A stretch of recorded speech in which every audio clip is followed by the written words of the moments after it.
किसी भी मुल्क की तरक्की दे विच सब तो अहम किरदार अदा करते हैं नौजवान, यंग जनरेशन, स्टूडेंट, इलम वाले लोग। साडे मुल्क दे विच पता जी की हिसाब है, मुल्क का पैसा खर्च करके यूनिवर्सिटियां बनाई जांदियां, कॉलेज बनाए जाते, मुल्क का पैसा खर्च करके आवाम, गरीब आवाम का खून चूस के असी अपने ढिड्डा दे पत्थर रख के, अपने दिल दे पत्थर रख के असी यह ख्वाहिशात रखने कि साडे बच्चे पढ़ जान, साडे भरा भैन पढ़ जान ते कल मुल्क वास्ते कुछ करन दे, कोई डॉक्टर बन जाएगा, कोई इंजीनियर बन जाएगा, कोई साइंसदान बन जाएगा, कोई प्रोफेसर बन जाएगा। ते साडी यंग जनरेशन की पता की सोच है,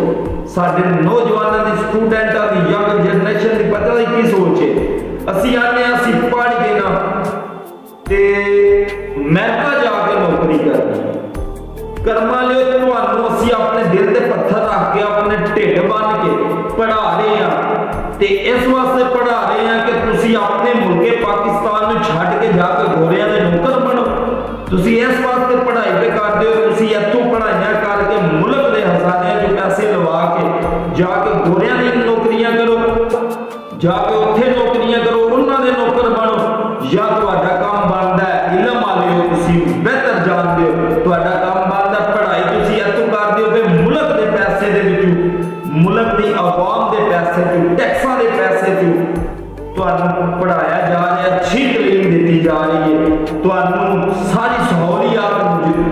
मुयसर कीतियां जांदियां ने, तुहानू सारी सहूलियात इत्थों मुयसर कीतियां जांदियां ने। इस वास्ते पढ़ाया जाता है कि हमेशा मुल्क नूं जिन्हें अगे टोरना होंदा है, उस स्टूडेंट, यंग जनरेशन ते नौजवान होंदे ने जिन्हां कोल इलम होंदा है, इलम वाले लोगों ने मुल्क नूं अगे करना होंदा है। ते तुसी लोग इत्थों पढ़ के ते जाके गोरियां दी नौकरियां करदे हो, कर्मा लियो यार, कैसे ऐसी बेवकूफ लोग आ।